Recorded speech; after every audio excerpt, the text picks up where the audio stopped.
Hello,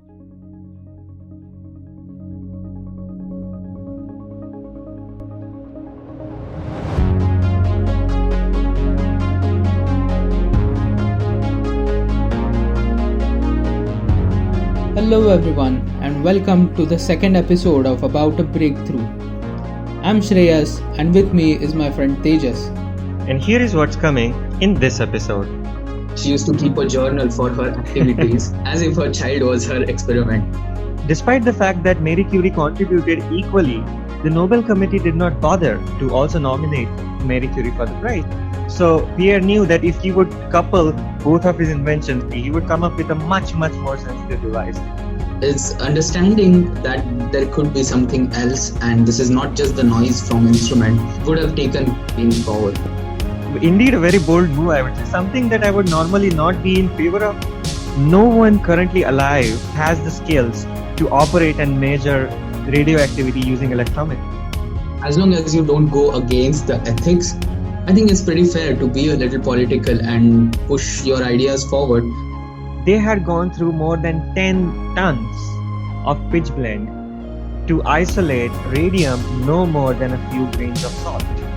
And it is written many times that Marie and Pierre were so engrossed in their work that oftentimes they would just eat a couple of pieces of bread and tea in the entire day. And the sample was pure enough, and it indeed gave off signature, the spectrum, which was never seen before. So it was pointing to a new kind of element which was discovered. They managed to get enough romance. I think science can be a language of love.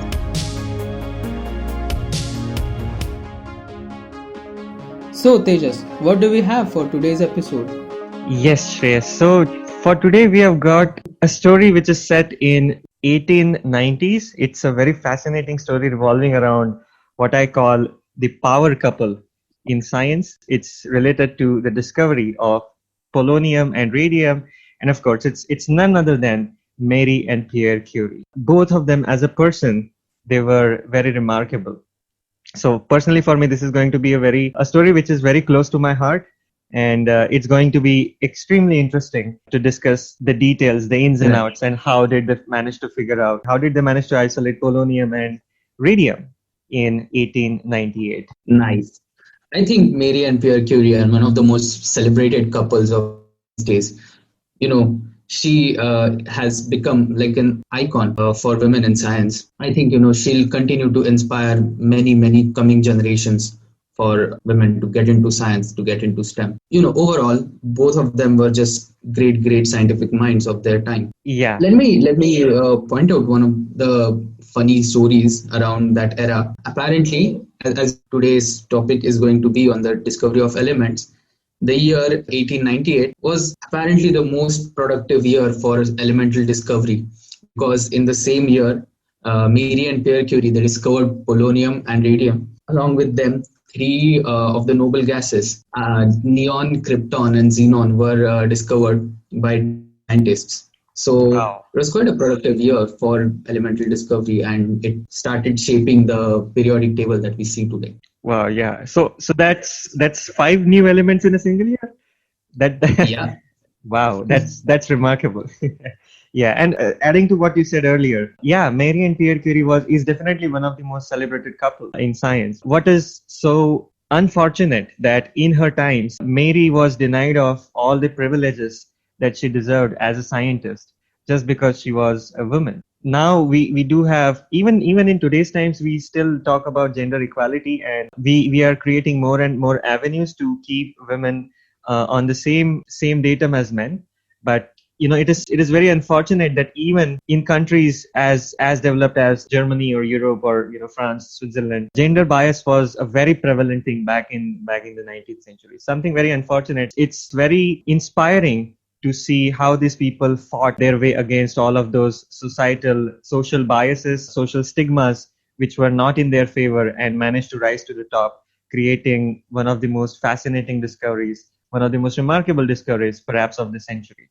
And thereby opening doors to quite new domains of physics as well. I mean, quantum physics, nuclear physics, atomic physics, chemistry, characterization techniques. So many things have come out of this single discovery. So it was very, very significant. Yeah, exactly. Looking at their personal lives, Marie Curie was a very rational and a very logical minded person. She used to look at everything as if it was a science project. And I think you do have an anecdote about this from the research Right. material which we did. Yeah, so I'd just Right. like to hear that. Yeah. So during the reading I was doing for this episode, I came across some of her stories where the first one, Irene, was still a kid, and Mary had to shuffle between household work and her lab work, research work, and she was so methodical about it that she used to measure Irene's weight, her size of head. She used to keep a journal for her activities as if her child was her experiment.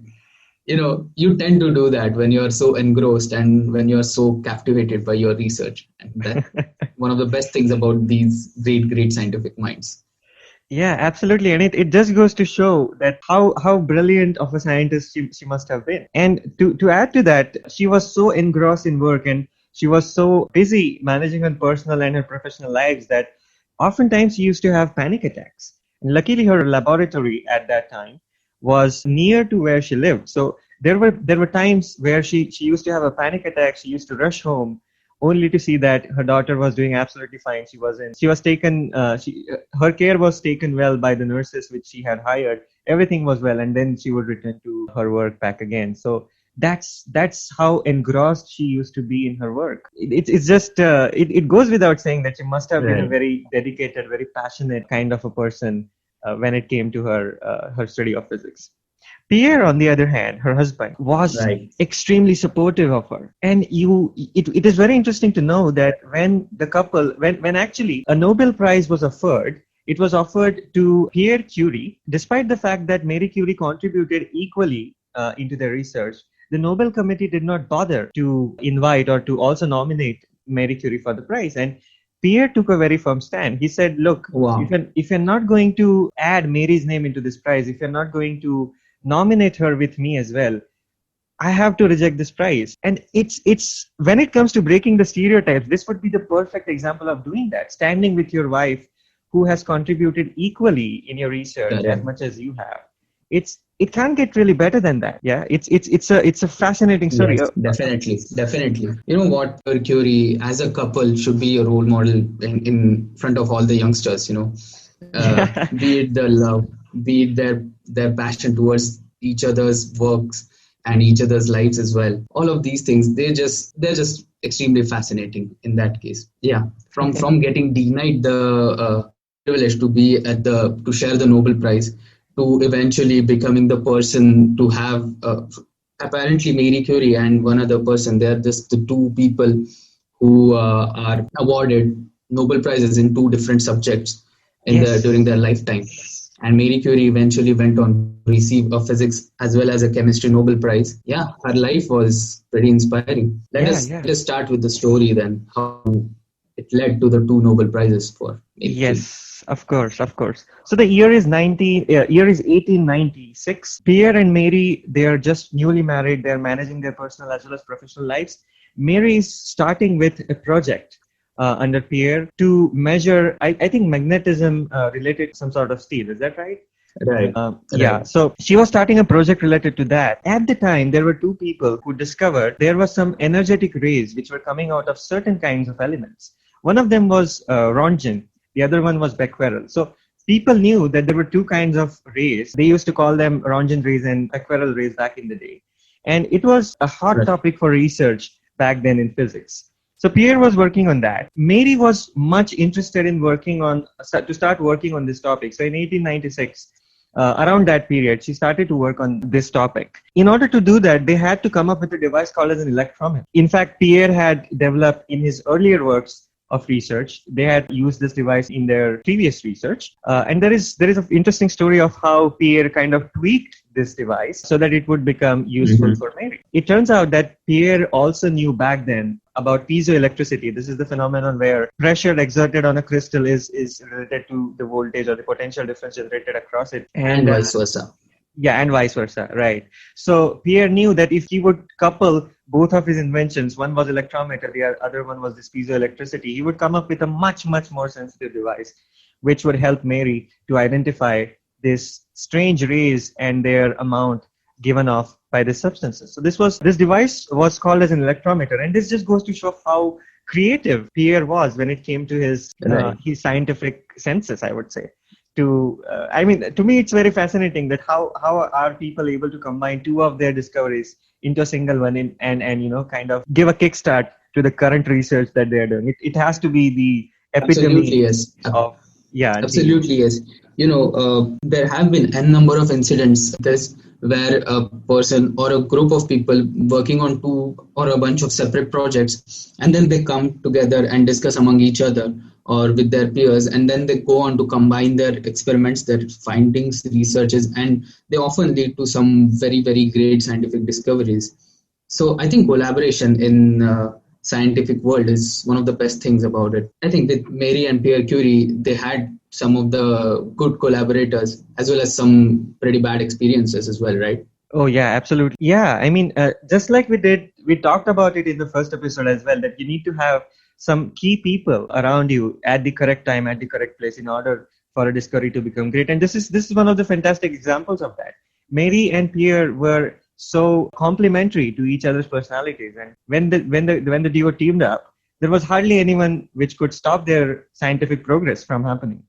Yeah, and just as a benchmark of how competent both of them was, we already know how competent Pierre was. But let me just give you an example of how skilled Marie was in her lab work. This device which we talked about, electrometer, it was so difficult to operate. With one hand, you had to adjust some kind of weights which were there in the device. With your eyes, at the same time, you had to see where the pointer is going so that you would know how much radioactivity that substance is giving off. And also, with the right hand, you have to measure the stopwatch. You have to control the stopwatch because you're interested in measuring the rate at which this radiation is given off. This question was asked to some colleague or some descendant of Marie and Pierre Curie that, could you explain the exact process of how this device, electrometer, was used to measure radioactivity? And they said, no one currently alive is capable or has the skills to operate and measure radioactivity using electrometer. Marie was the only one on the university campus that could use the device perfectly and to its optimum accuracy, to its maximum accuracy. To me, that's very interesting. That's very fascinating. Yeah. Yeah. She learned that, as you said, Pierre was the one to invent and to design that whole experimental setup. And then he got Marie a lab, which was barely a small glass cubicle because of the tight budgets. But then she started working with him. She picked up on that instrument just within 20 days. That is just pretty impressive. Yeah, true. So both of them, they were very skilled people. So at this point, we have reached a milestone. And let me tell you what was going on elsewhere in the scientific community at that time. It was identified that very energetic rays were coming out of this sample of uranium. Many people had observed that. And the rays back in the day, they were called as uranic rays because it was given by uranium. So Marie was interested in focusing research on this uranic rays as well as the Becquerel rays she was previously researching. But here is the interesting thing. While doing her research, she found that she was using an ore which was called as pitch blende. It is one of the few ores naturally occurring in where you find the traces of uranium and other transuranic elements like thorium and polonium, what we know as of now. But back in the day, it was not known that many elements could potentially exist even after uranium in the periodic table. Marie was the first to identify that it was not just uranium that could be giving off the radiation, because she found that the chemical signature did not match with any of the elements which were similar to uranium. She found that there were at least two other different kinds of elements in the sample she was studying, and that was the emergence of what we are about to talk in today's episode. It was the emergence. This was the first time when she found out something potentially much, much bigger could exist in this field. The fascinating part of this is understanding that there could be something else, and this is not just the noise from instrument, would have taken forward. Because, back in those days, one of the most prominent characterization technique to identify presence of an element was atomic spectroscopy, where you plasmolize an element and heat it up so that it gives off light. And then you split that light into a band according to the atomic number or the structure of the element. Each element has its unique band. But the problem is in something like pitch blende, which you harvest from Earth, there are n number of impurities present. Very, very difficult to differentiate between the bands of different elements. Absolutely, you're right, and that's why it becomes so difficult to identify new elements, because there is tons of materials which are present in there which you don't want, right?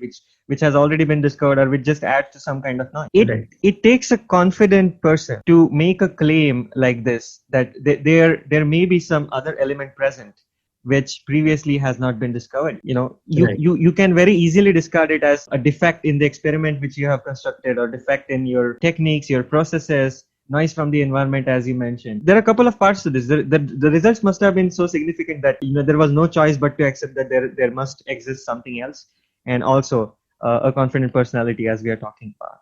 Right, and as you mentioned, atomic spectroscopy was the only way to identify newer and newer elements. So when Mary discovered that there could be something else other than uranium, she went off and she found an ore. It was a variant of pitch blende, but uranium was completely removed out of it back in the day. So it was perfect for her to identify more and more elements. Now here comes another benchmark of how intelligent or how precise Mary and Pierre were in their experimentation.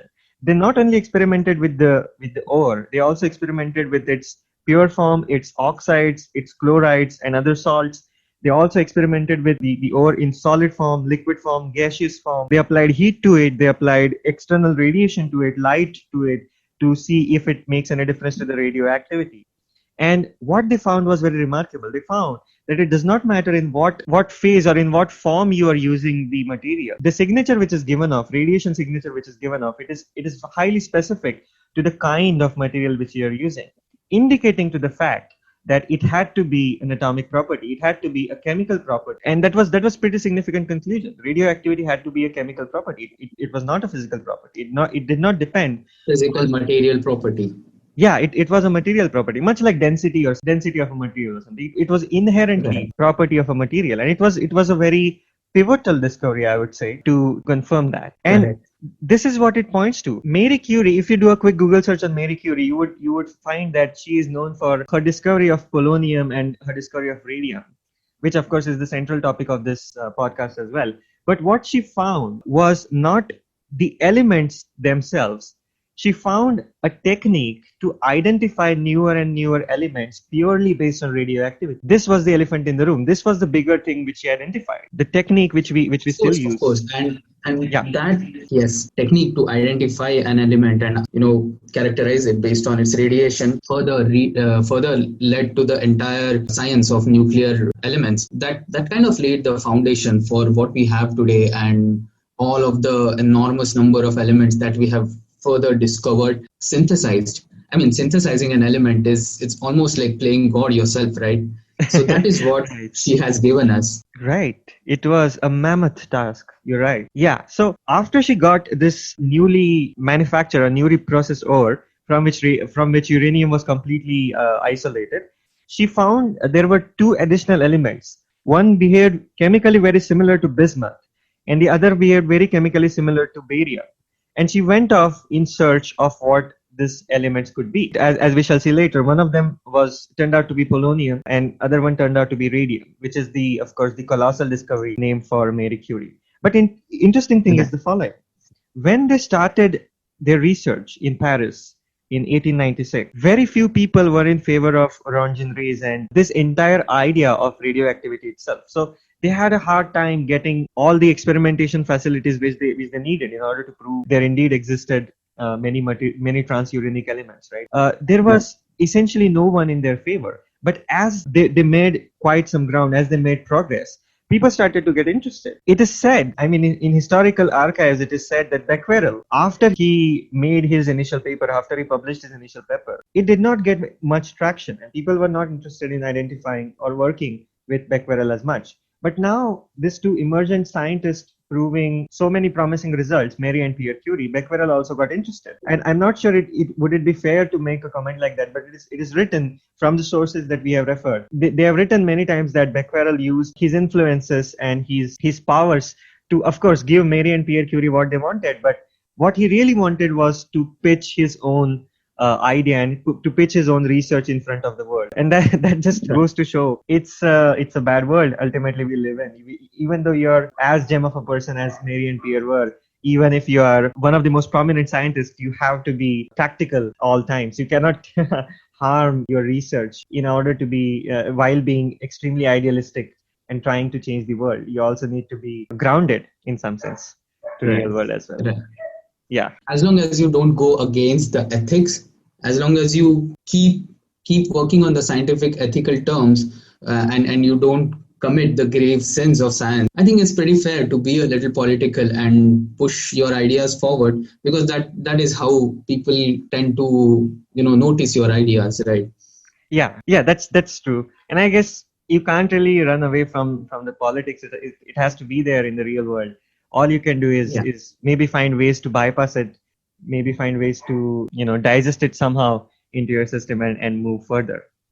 Right. So I just Right. want to go back to a point which you mentioned a little while ago. You said that atomic spectroscopy was the only way to identify newer and newer elements, and it was very hard to produce a sample of any substance which was pure enough to give a unique spectral signature. And this was the Right. most significant challenge which Marie Anne Pierre faced. In fact, when she found that there could be another element in that ore, she was able to isolate it to a great extent. But when she used that sample to do the fractional crystallization and the spectroscopy, it turned out that no matter how hard she tried, it was extremely difficult for her to produce a pure enough sample. And now at this point, Marie Anne Pierre decided to make a very bold move. They already made a publication, they already published a paper saying that they have already found a new element, even when its spectral signature was not yet confirmed. A very intelligent thing which they did in this paper was they mentioned that this element was yet to be confirmed using the spectrography and spectral method.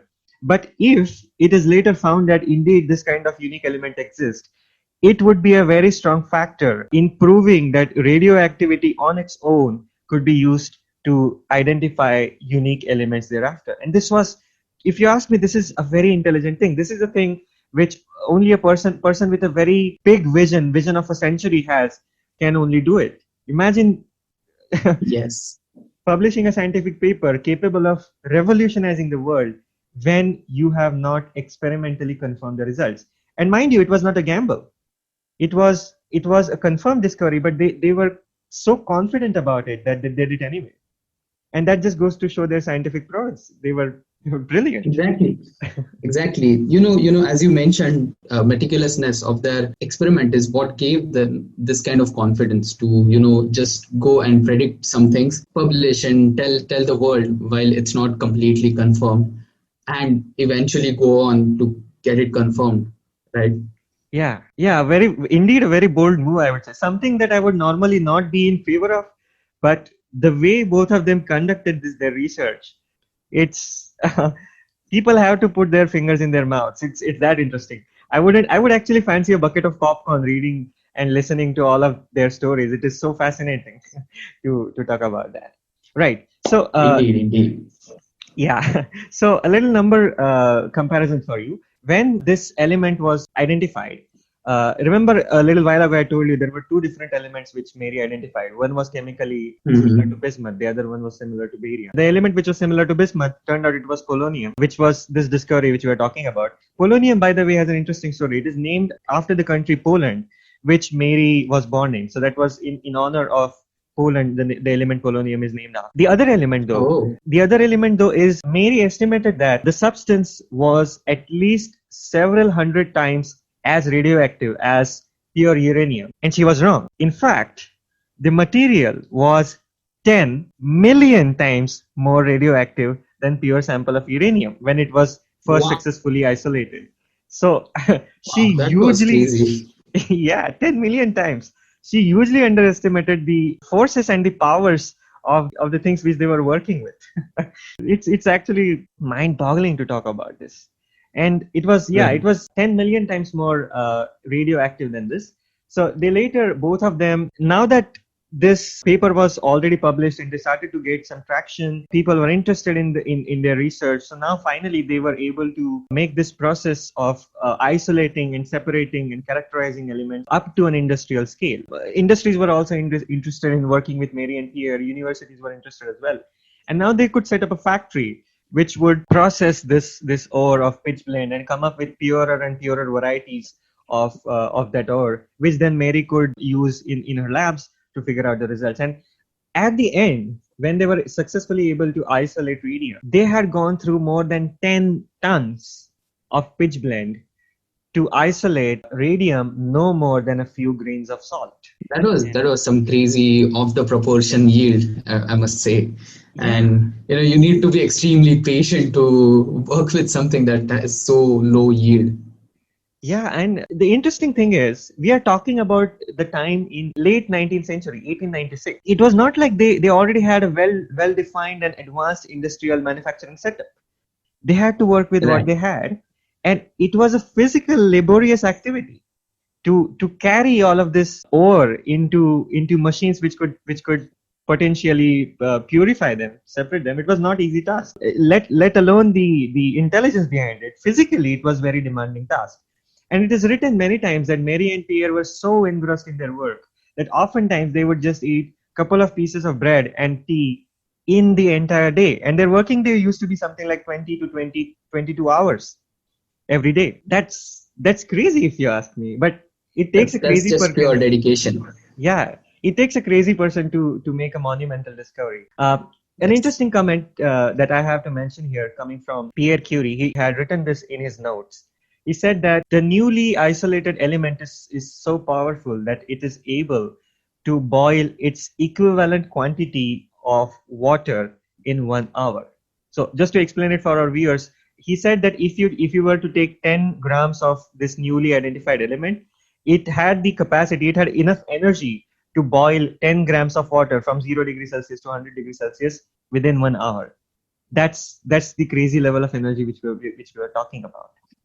And Exactly. finally, Imagine you had something like this in your day-to-day life, and you just place your water on top of some metal block, and it just starts boiling. That would be crazy, right? Ultimately, of course, yeah, it would be crazy, and that's where I want to know your perspective about, because we are almost nearing the end of the story. So I'll just finish off with this, and then we can talk more about this. So yeah, this was the last step in their breakthrough. They were successfully able to isolate enough quantity of pure substance, which was radium, and it was this time though, when they sent the sample for spectroscopy, it turned out that the sample was pure enough, and it indeed gave a signature, the spectrum, which was never seen before. So it was pointing to a new kind of element which was discovered by Mary and Pierre Curie. And this was named radium. The name comes from the fact that it used to emit rays, and that's why it was named radium, element which emits rays. And that was the colossal discovery. Yeah. That was the breakthrough of Mary and Pierre Curie. Researchers, they are often seen as people who are night owls, people who go to labs at very awkward times of the day, and they're engrossed in their research. But Mary and Pierre Curie are a very remarkable example of what struggle a person has to go through in their personal and professional life as a researcher. Yes, indeed. As someone who has seen a little bit and has got slightly used to academia, I often see people who they kind of are on the verge of giving up their personal lives, their lives for the sake of science. And I've also seen some extremes where people are so engrossed in doing chores and doing their day-to-day works that they cannot think outside it. But it doesn't have to be that way every time, and these two people are like the perfect example of that. They managed to get enough romance. I think science can be a language of love. Okay, friends, so that's all for today's episode, and see you next time on About a Breakthrough. And yes, don't forget to follow us on Spotify. Now we are up there. And also subscribe, like this video on YouTube. See you next time.